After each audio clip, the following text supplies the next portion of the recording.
Well, hi everyone. I'm John Rethlin, back with a double review of two more Netflix original movies that I saw today. Two 2017 releases, You Get Me and To the Bone. One was a psychological horror thriller movie, with a lot of cliches, and the other one was a coming of age drama about learning that life is worth living despite any conditions, any issues, any preconceived notions you may have, and that people are there for you and that life is worth living once again.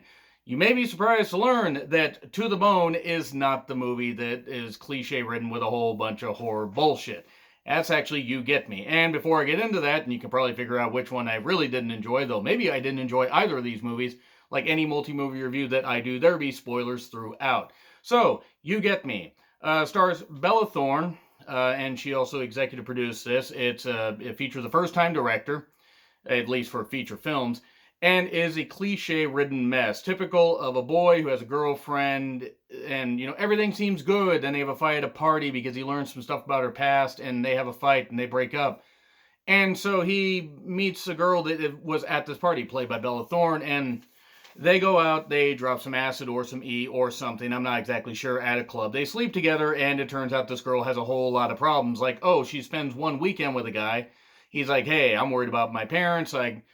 My parents may be worried about me. I gotta go home. This was fun. It's like it wasn't like he was regretting it, but then him and his girlfriend get back together. They had been together for a while before they broke up, and things seem good. Well, he doesn't tell her about this girl, and gee, I wonder what the fuck's gonna happen. If you've ever read any R.L. Stine Fear Street books, this pretty much is one of those. Only those, at least, you could use your imagination and maybe come up with something a little bit better than this. I will say that nobody in the cast is particularly bad. It is just painfully generic. Bella Thorne's character is so goddamn motherfucking evil. She might as well have devil horns and a goddamn pitchfork that she's ready to just stab people with. Like, seriously, that is how goddamn evil she is, and it's so obvious. And you find out through typical cliches, the mother says, oh, she has problems. She gets lonely. She, gets a little bit obsessive, according to Tyler, the main character. And yeah, you get the typical stuff of, oh, one friend's around. She get, her character gets, the stalker girl gets in with the group and everything and becomes BFFs with Allison, the girlfriend. And oh, everything seems good, but then it's pretty obvious that everything is not so good. It is so goddamn cliche. So fucking bullshit. There's a lot of music montages. A lot. I mean, I'm not talking musical. I'm talking like, they put a lot of music in just to fill time as people were driving or walking. And yeah, it was really, really cliche. It ends where she kidnaps the girlfriend.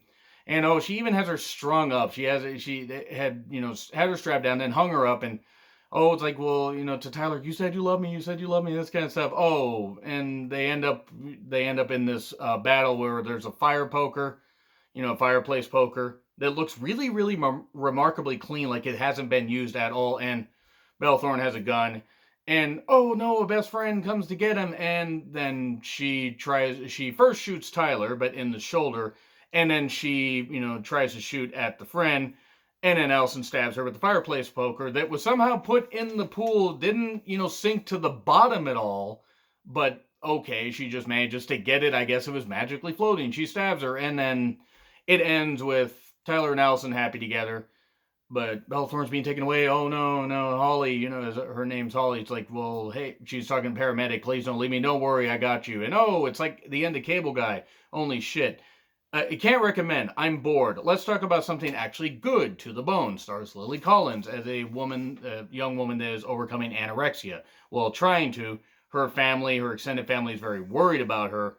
And she's smart, witty, she's artistic, she likes drawing a lot of stuff, and this was actually pretty damn good. I like Lily Collins. I think Lily Collins is a terrific actress. When I found out, and I've liked her since Mortal Instruments, City of Bones. And yes, I know that wasn't the best example of the movie, but hey, she was a good part of it. And what the hell? Why not? Let's give this a shot. She does end up, going to this one doctor because she wants to face her condition. Since she's anorexic, she's losing weight. She's so close to being on a tube just to keep her alive. Um, her stepmother even says, hey, we were thinking about sending you to your mother's place in Phoenix. Her mother, played by Lily Taylor, who was in who was in The Conjuring. She was the mother in The Conjuring. And so basically, her family wants her to get better. That's what it all comes down to. She did dedicate herself look-wise. Lily Collins did. Like, she really looked goddamn thin. I mean, she's naturally thin anyway, but she really got thin here. I'm talking like Dallas Buyers Club type thin, if you know what I'm talking about.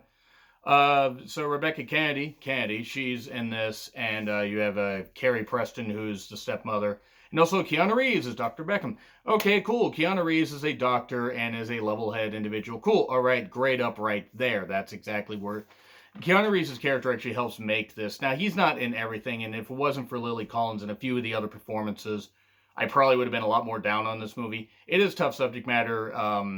Anorexia is no joke. I have talked to many people. I've known people that have bulimia and or have had bulimia and anorexic issues.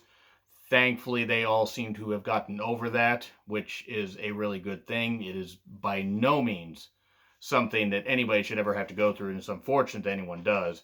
But Keanu Reeves' doctor character gets, says, hey, I want to help you, but only if you want to help yourself. And puts her in this like house where other people that have anorexic issues are being put through therapy.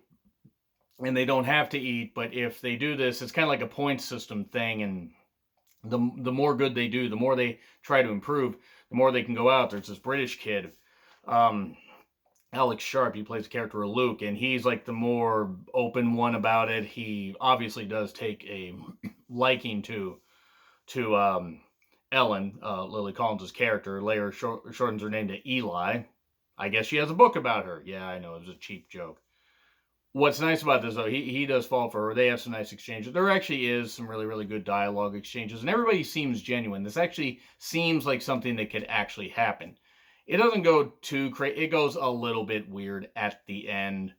But obviously, after making some progress, she decides that she doesn't really want to be around. She doesn't want to face these issues. She goes to live with her mom in Phoenix. She lives out there for a bit, goes out walking, wakes up in the hot, hot sun, and has a revelation at the end where she sees herself. She's like on the tree branch looking healthy. Well, she's having an out-of-body experience. She's almost going to die. Her, this guy that likes her, Luke, very, very British guy, by the way, is talking to her and saying, life is worth living. It really is. And that's what Dr. Beckham has been saying. It's what so many other people have been saying. The life really is worth living. This isn't you. This doesn't have to define you, as horrifying as it must be to deal with. So what ends up happening is, and there are other good scenes earlier in this movie. There's one particular part where there's this like rain art display that everybody goes dancing in like some indoor facility. Actually a pretty cool scene. And there's some nice music to it. But what really holds it together is the performances. And there was this one other character that was in the house that was actually along in the first trimester, almost starting the second trimester, and then lost her baby. That was a bit of a goddamn gut punch right there. But what happens is once Ellen's in Phoenix, she ends up almost coming close to death. Like I said, having that out-of-body experience, and then sees just how wasted away she is.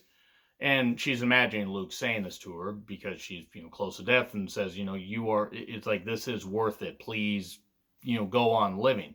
She wakes up, chapped lips, all that stuff and everything, makes it back to her mom's house, eventually makes it back to the house, or makes it back to her stepmom's house, and she's got her sister, it's a pretty good performance there too. They decide, they're talking and everything, and she says, hey, I really want to get better. That's what happens, and that's where it ends. It ends with her going back to the house. She wants to get better. The people that are still there are welcoming her back, and it's good. It shows that conditions like this are not easy to get over. It's a very genuine feeling movie. It is cliche, there is no doubt about that. If it wasn't for the performances, this would have gotten probably a C-, but the performances elevated up to a B. It is a solid movie. It is quite good. It sounds like I've probably been even more glowing about it, but B, because I do have to admit the ending was the whole thing of like the hallucinating stuff at first kind of took me out of it, but then actually made a little more sense. But overall, good performances, cliched story, but it dealt with the subject matter very well, so definitely a B. And yeah, by the way, You Get Me totally gets an F. So anyway, agree, disagree, what I said. Like, share, subscribe, Twitter handle in the description. I'm John Ritlin. I'll see you soon.